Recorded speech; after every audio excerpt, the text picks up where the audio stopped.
August 17, 1943, 0742 hours, Doba Dura Airfield, New Guinea. Technical Sergeant James McKenna crouched in the shadow of a P-38 Lightning's left wing, his grease-stained fingers resting on the engine cowling as he watched Lieutenant Robert Hayes strap into the cockpit. The heat was already rising off the tarmac. The jungle buzzed with humidity and insects. Sweat dripped from McKenna's brow, but it wasn't the heat making him sick. It was the quiet certainty that Hayes wouldn't survive this mission. Hayes was just 23. Clean-cut, baby-faced, 6 combat sorties under his belt, and not a single confirmed kill. Today's mission would send him head-on into a formation of 18 Japanese Zeros, and McKenna had seen how that ended. He'd been working on Lightnings for 8 months now. Knew every bolt and rivet, every hydraulic line and cable. The P-38 was a twin-engine monster, fast in a dive, lethal from altitude. Its twin-boom design made it unmistakable. At 25,000 feet, it could outrun anything. But that didn't matter in the knife-fight conditions over the New Guinea jungle. Down low, turning tight, the Lightning had a fatal flaw. One McKenna had watched kill too many good men. It couldn't turn with a Zero. The Mitsubishi A6M0 was lighter, tighter, and deadly in a dogfight. It could pivot inside a Lightning's arc like a hawk carving through thermals. American doctrine was blunt: never turn with a Zero. Dive in, fire, climb out. Hit and run. Get altitude. Don't get caught flat. Hayes had tried that 5 times. It hadn't worked once. The Zeros were too clever. They feinted, baited, drew in rookies who thought they had the shot, and then they cut inside the turn, swung around like knives, and lit them up from behind. 37 P-38s lost in 6 weeks. Most shot down in turning fights they had no business being in. McKenna had watched those planes return in flames, or not at all. He'd stood at the edge of the strip, scanning the sky for silhouettes that never came back. And every time, the brass blamed pilot error. Every time, the manuals insisted doctrine wasn't being followed. But McKenna knew better. The problem wasn't the pilots. It was the cables. The P-38's aileron control system ran through its twin booms to the tail, back through a web of pulleys and tensioners before reaching the wing control surfaces. There was slack in the system, maybe 3/8 of an inch at full deflection. Barely perceptible on the bench. But up there in a hard turn at 200 knots, that slack translated into hesitation. A heartbeat-long delay between stick input and surface response. At altitude, it was nothing. In a turning fight with a Zero, it was death. McKenna had taken it up the chain 2 months ago. He'd brought it to the engineering officer. Explained the delay. Pointed out how the cables flexed under load. How the pulleys wore faster than spec in jungle heat. He might as well have spoken Greek. They told him it was within spec. Told him the planes flew fine. Told him to get back to his toolbox and stop talking like a pilot. But today, watching Hayes walk toward his Lightning like he didn't have a funeral waiting, McKenna wasn't thinking like a mechanic. He was thinking like a man who'd seen too many coffins. The engineering officer had listened, nodded, then shrugged. Said the cable tension was within spec. Factory tolerances allowed for a bit of slack. That was just how the P-38 was built. If McKenna wanted it tighter, he'd need a signed engineering modification. And that meant a request to Lockheed, 7,000 miles away in California. And even if Lockheed did approve it, which they wouldn't, McKenna didn't have the authority. Field mechanics weren't allowed to touch flight control geometry.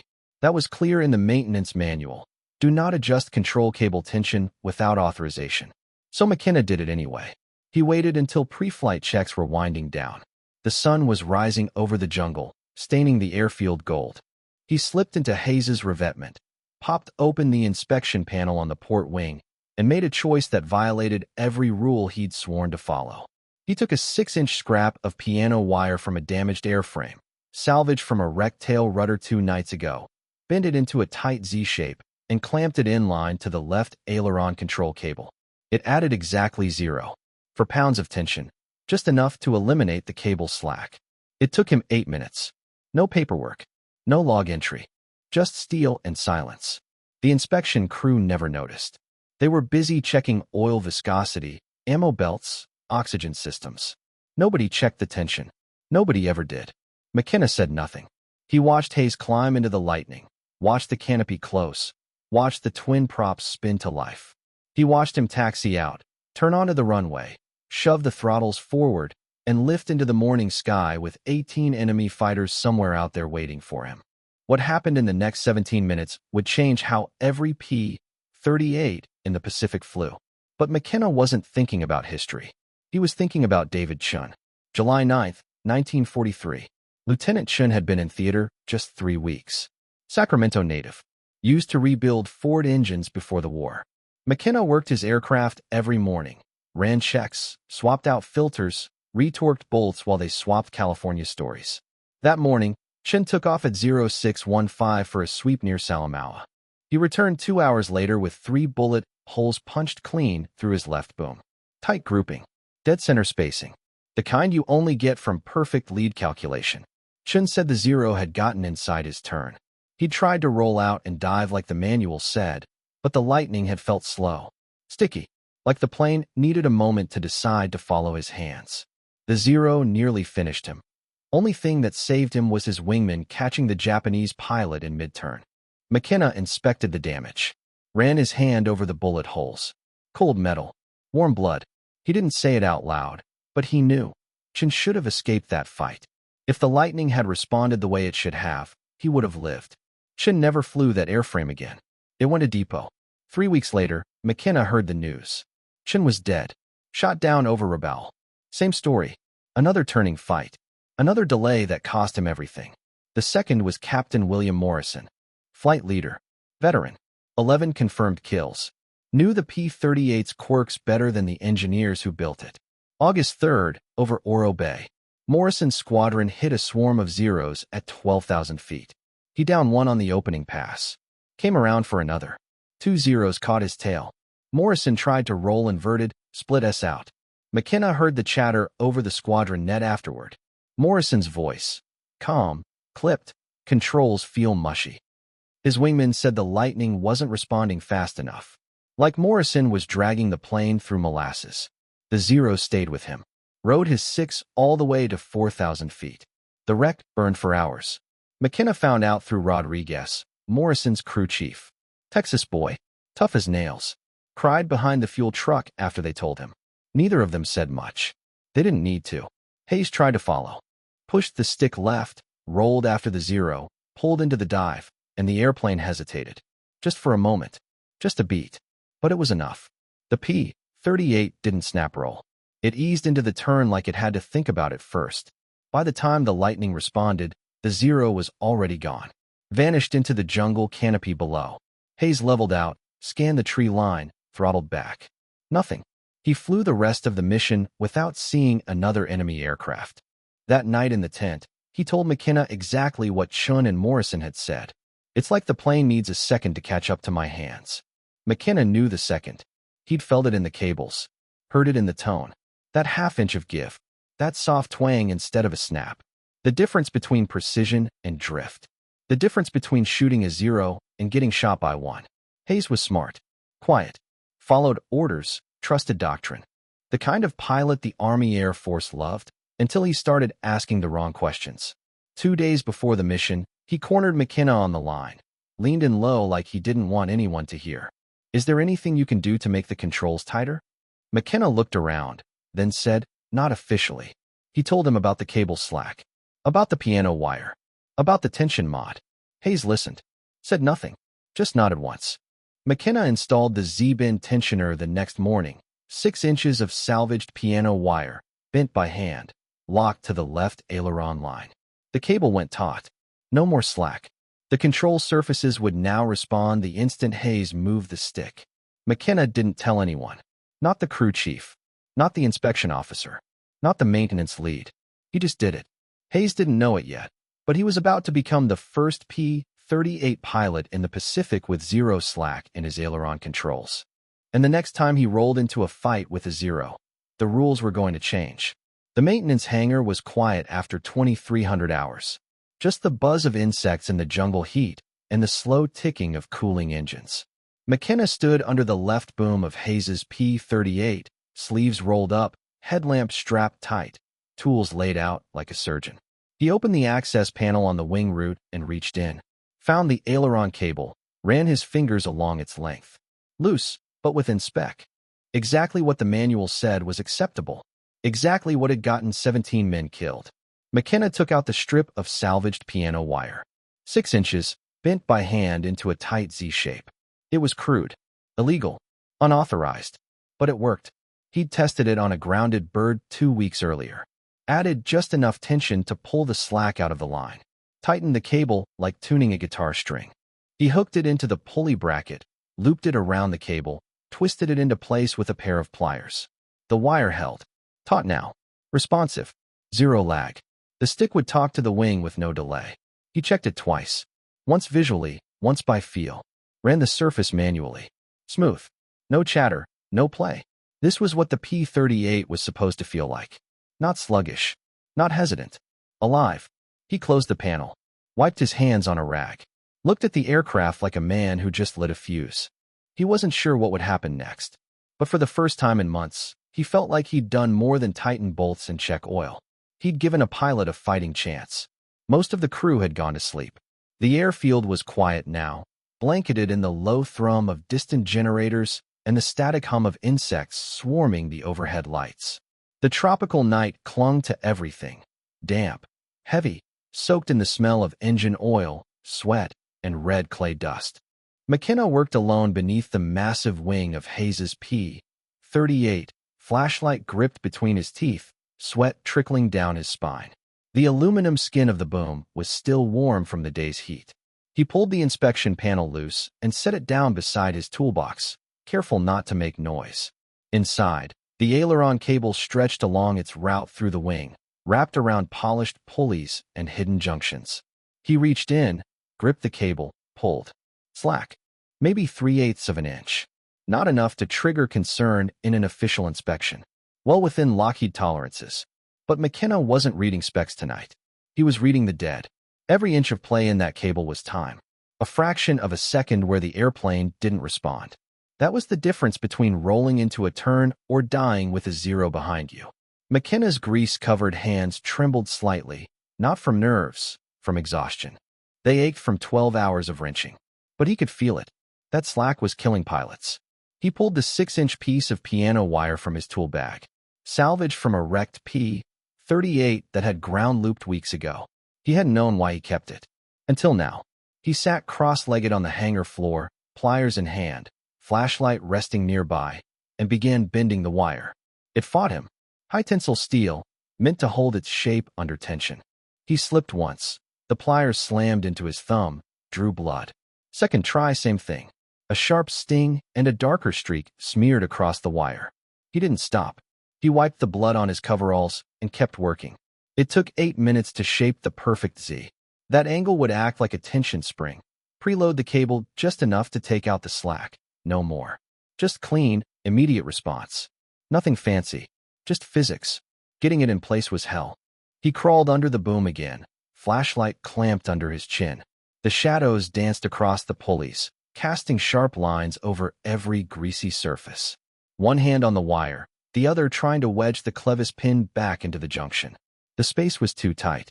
His arm wedged against a spar. The edge of the aluminum cut into his skin. He felt sweat dripping down his temples. The pin slipped, dropped into the belly of the boom. He froze, listened, counted the bounces.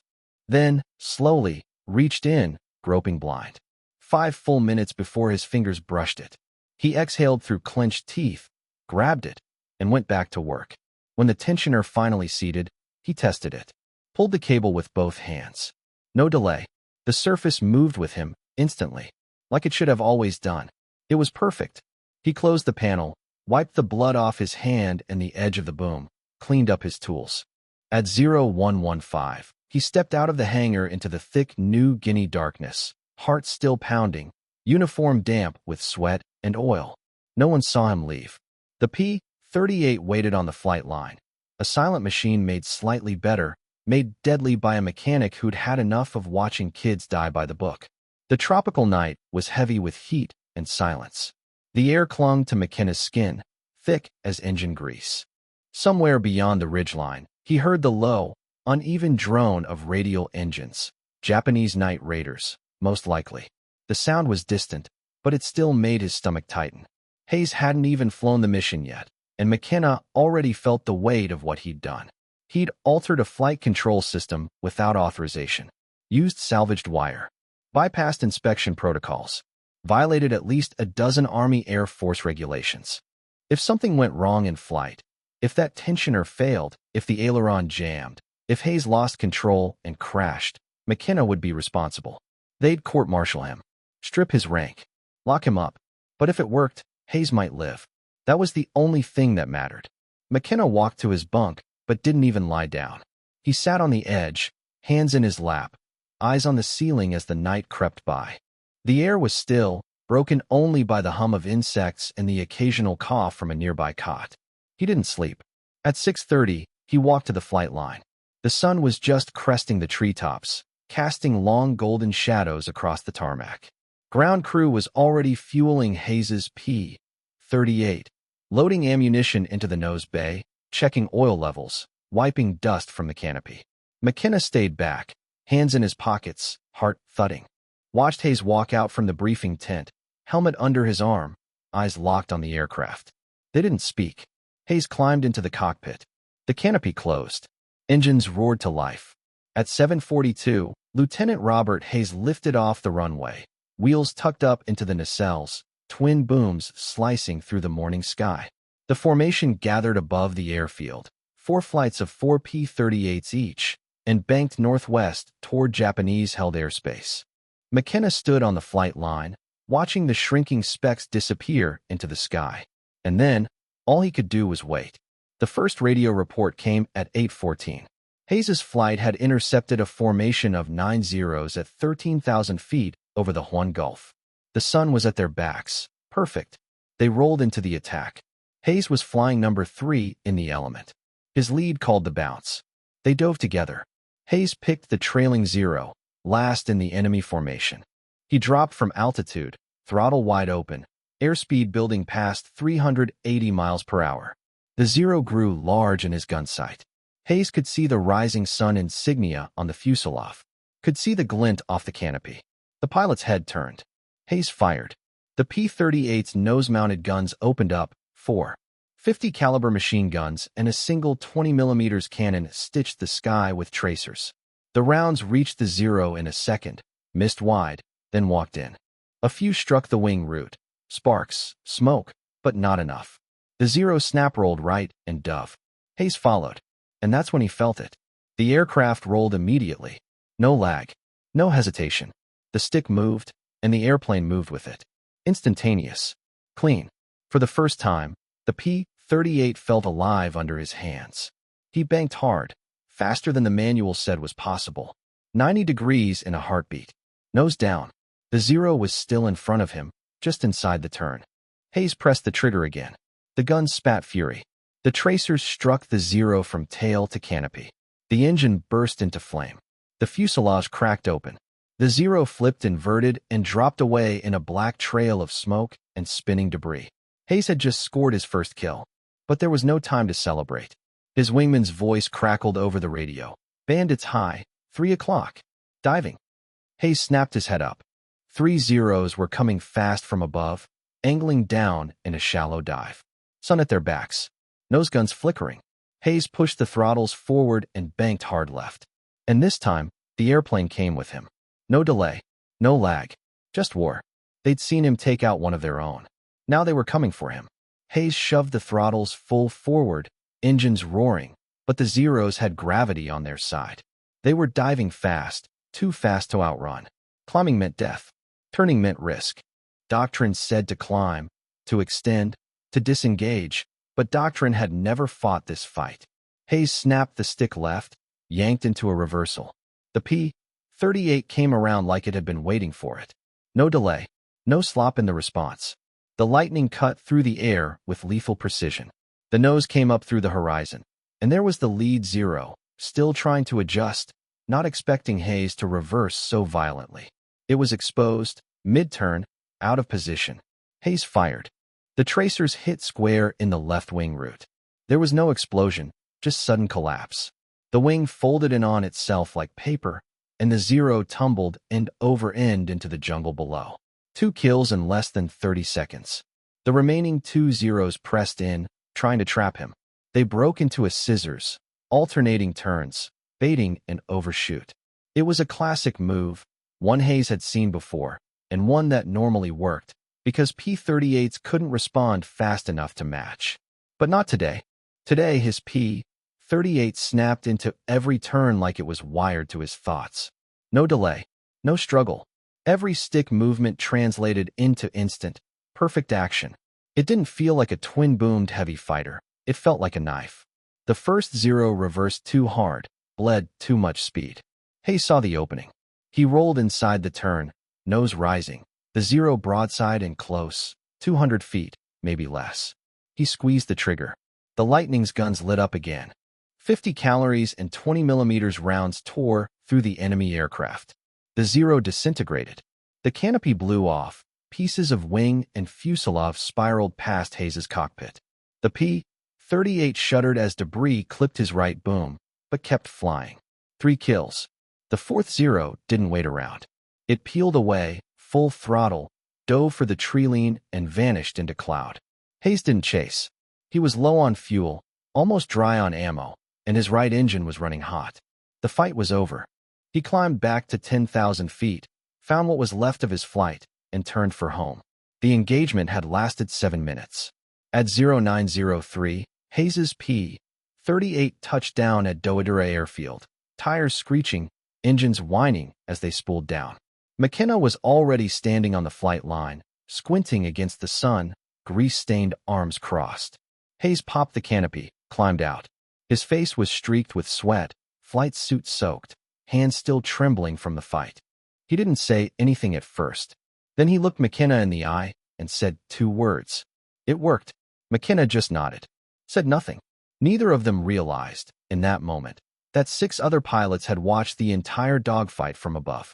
Captain Frank Mitchell, flight leader in the 475th Fighter Group, had been circling at 15,000 feet when Hayes's element dropped into the fight. Mitchell had seen dogfights before. He'd seen Lightnings get jumped, seen zeros carve them apart. But what he saw this time didn't make sense. Hayes's P-38 moved differently.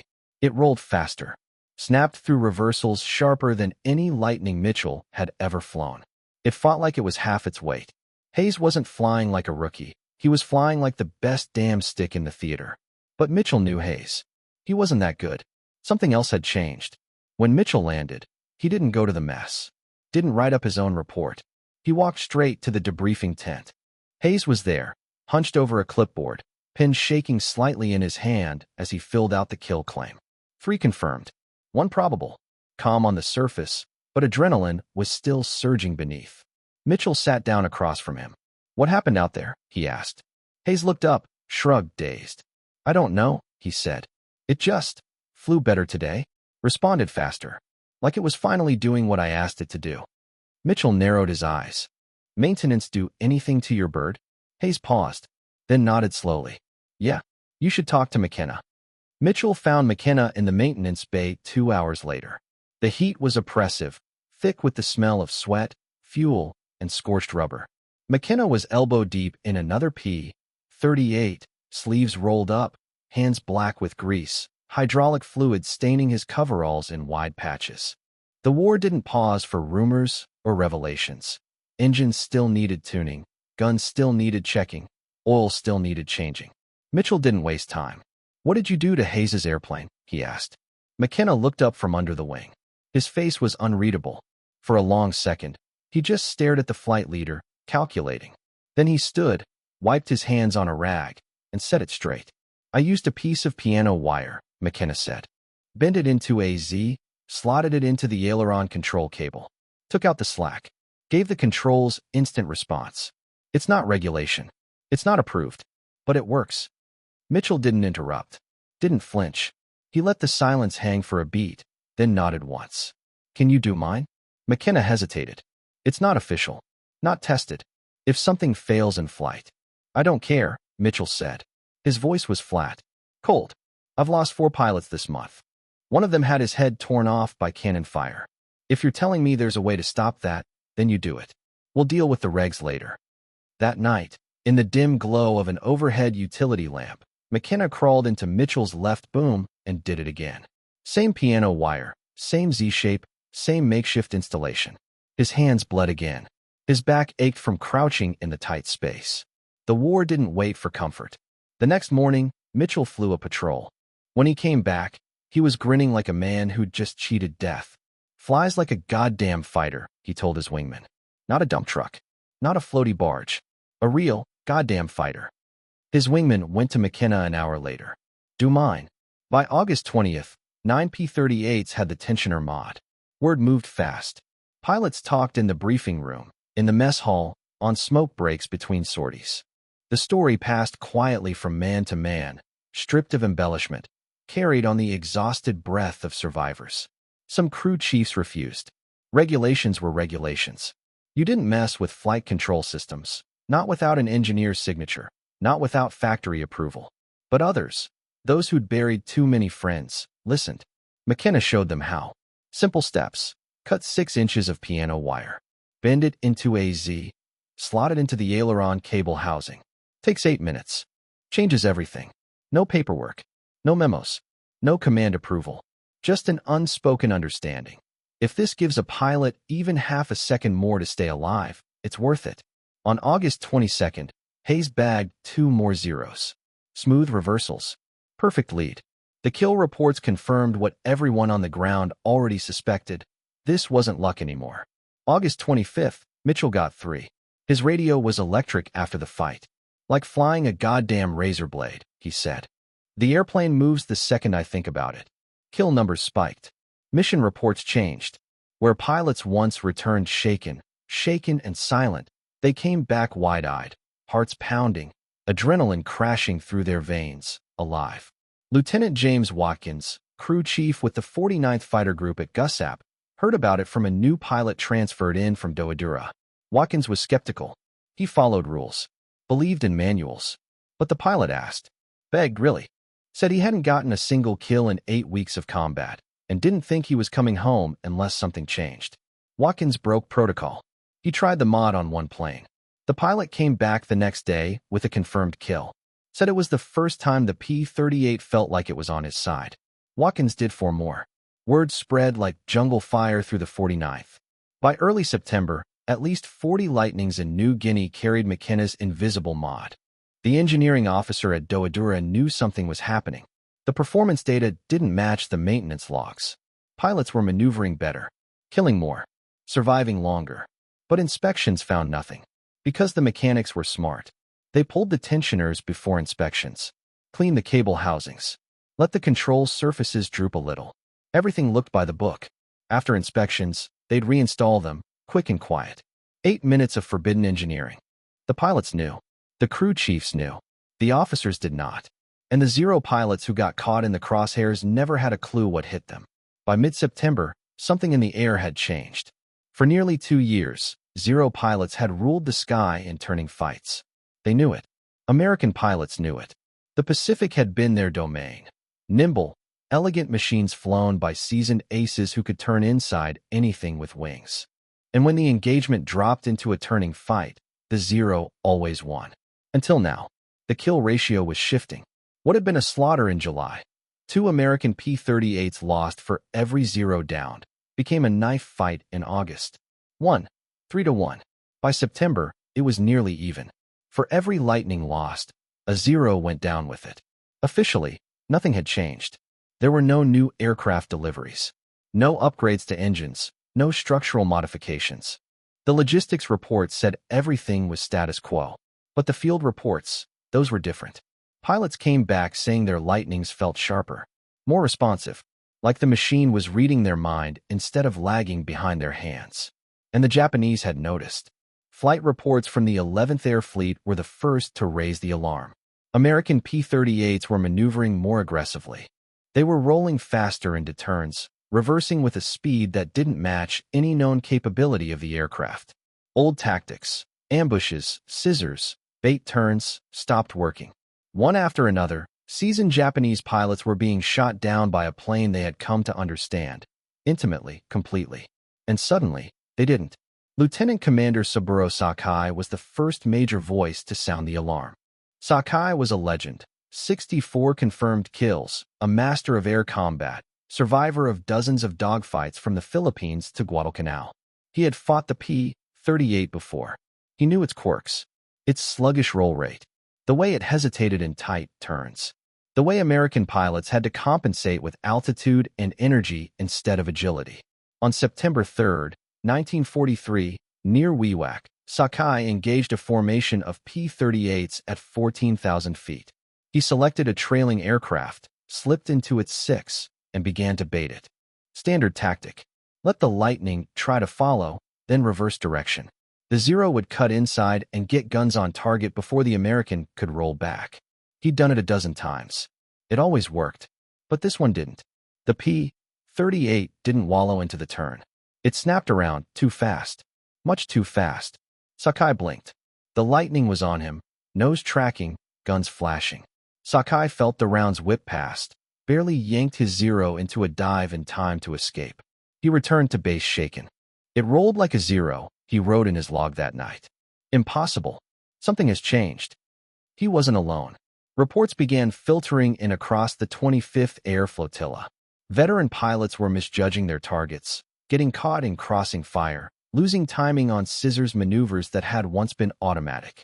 Something about the way the Americans were flying had changed, not the tactics, not the formations, but the airplanes themselves.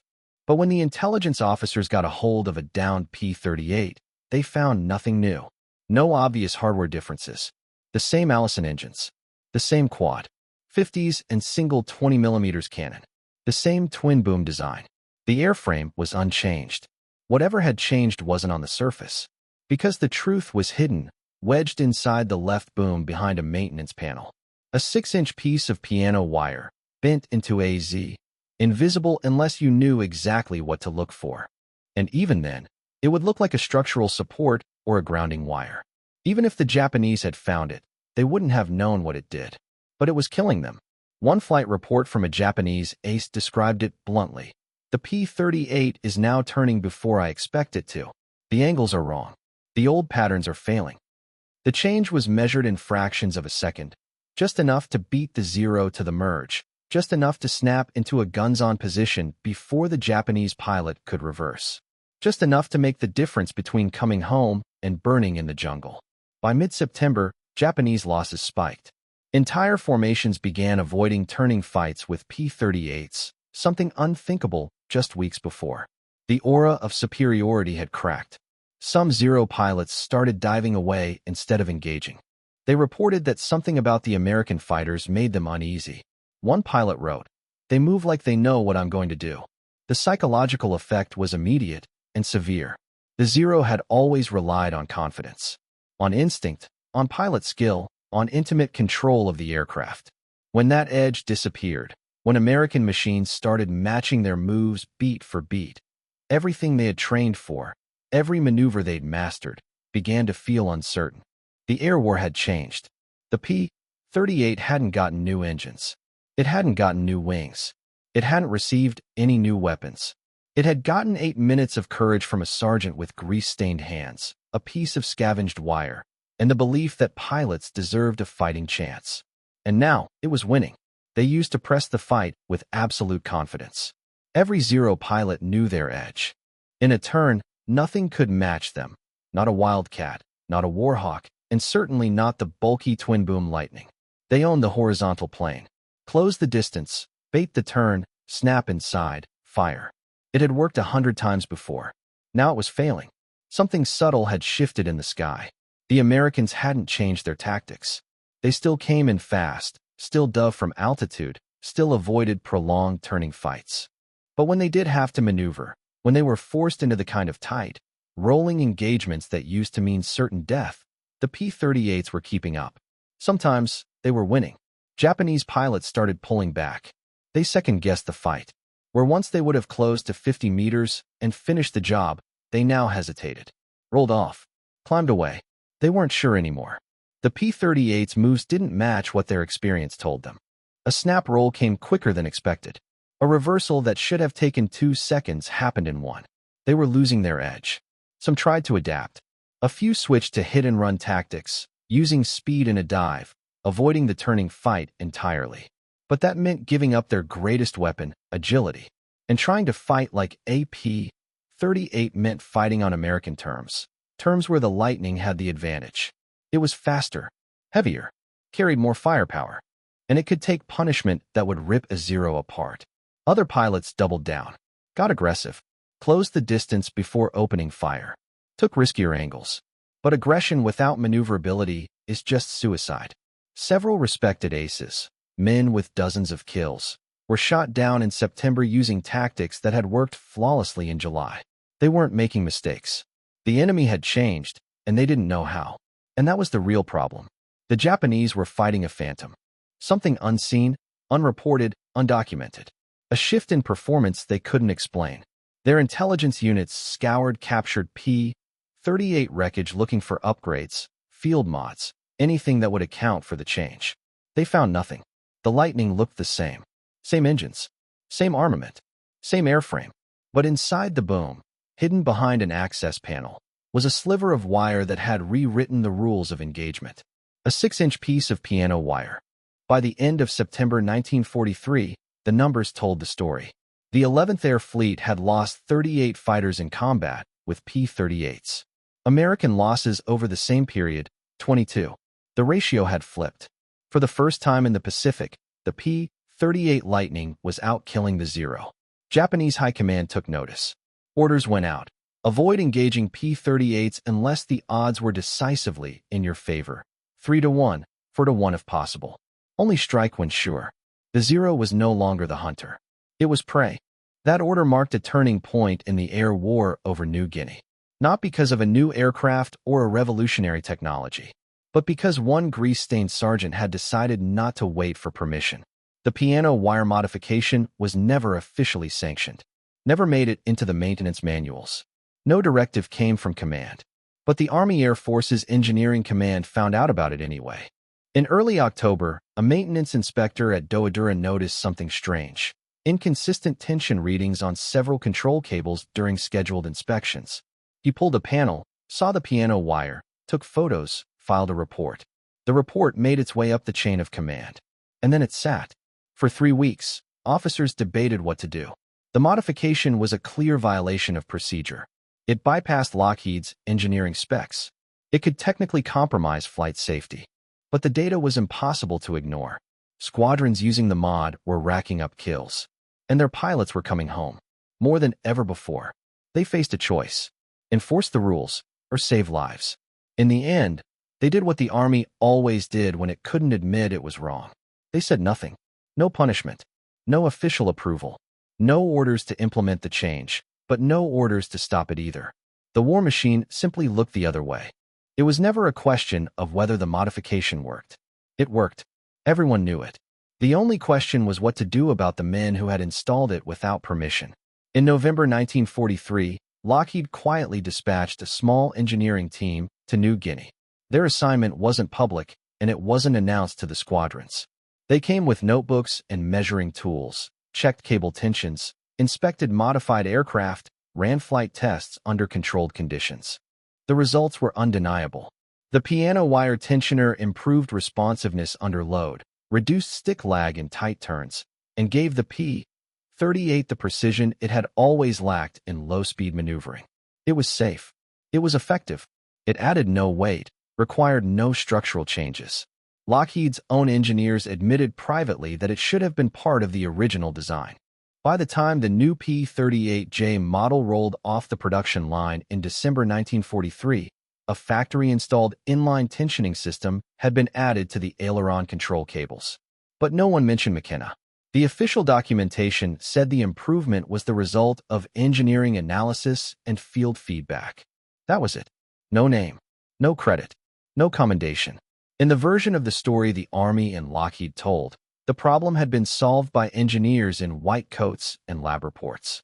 Not by a grease-covered mechanic sitting cross-legged on a hangar floor in the middle of a jungle, bending piano wire with bloodied hands. No medal, no paperwork, just a modification that changed the war. Lieutenant Robert Hayes survived 63 combat missions. He shot down 11 enemy aircraft, came home to Iowa in 1945, married his high school sweetheart, had 4 kids, took up crop dusting and flew until his late 60s. But every year, on August 17th, the anniversary of the day he should have died, he called one man. The same man who stayed after hours, broke every regulation, and installed a 6-inch piece of piano wire that saved his life. "Thank you," Hayes would say. Just those 2 words. James McKenna always replied the same way. "You're welcome, sir." Captain Frank Mitchell made it through the war too. Became a squadron commander. Led his unit through the Philippines campaign. Finished with 16 confirmed kills. After the war, he stayed in the Air Force, climbed the ranks, retired in 1963 as a full-bird colonel. But he never forgot the mechanic who fixed his aircraft in the dark. Every young maintenance officer Mitchell trained heard the same story. Not from the manual. Not from a technical bulletin. From him. This war wasn't won by engineers in labs, he'd say. It was won by the guys with grease on their knuckles who saw problems before anyone else.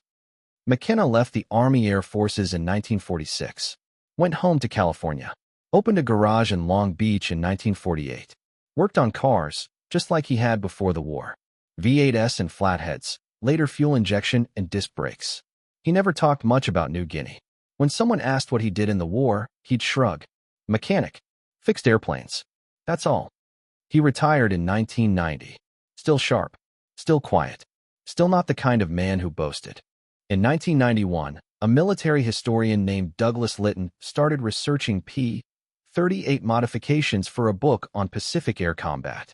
He found scattered references to non-standard cable tensioning in maintenance logs from New Guinea. Tracked down the source. Veteran registries led him to a James McKenna, 73 years old, still working part-time in his garage. Litton drove down, asked him about the story. About the piano wire. About Hayes. McKenna listened, then nodded. "Yeah," he said. "I did that." He didn't say much more. Didn't think it was a big deal. Just something that needed doing. But it was more than that. It was a moment when the outcome of an air war pivoted on a sliver of steel, a pair of dirty pliers, and a mechanic who wasn't willing to watch another pilot die because a manual said the slack was within spec. In the long arc of history, those things rarely get written down. But they should. The historian estimated that the modification may have saved between 80 and 100 American pilots' lives, based on kill ratios, survival data, and squadron reports from units that used it. McKenna said he never counted. He just remembered the ones who came back. Hayes, Mitchell, Watkins, the others. That was enough. James McKenna died in 2006. He was 88 years old. Buried in Pacific View Memorial Park in California beneath a headstone that read simply, James A. McKenna, T/SGT, U.S. Army Air Forces, World War II. His obituary mentioned he'd served as an aircraft mechanic during the war. It didn't mention the piano wire. Didn't mention that he had quietly altered the course of a brutal air campaign. Didn't mention that he had broken every rule in the book to keep young men alive. His garage in Long Beach is still there. New sign. New owner. Same oil-stained floors. In the back office, behind the desk, there's an old black and white photograph. Faded at the corners. A young mechanic in baggy coveralls, standing beside a P-38 Lightning, grinning into the sun. Someone wrote on the back, in pencil, August 1943, New Guinea. That's how innovation really happens in war. Not from labs. Not from doctrine. But from sergeants with scraped knuckles who see a problem, build a solution, and don't wait for permission to save a life. James McKenna didn't invent a new airplane. He just made the old one better. And somewhere between the jungle airfields and the lives he saved, that was enough.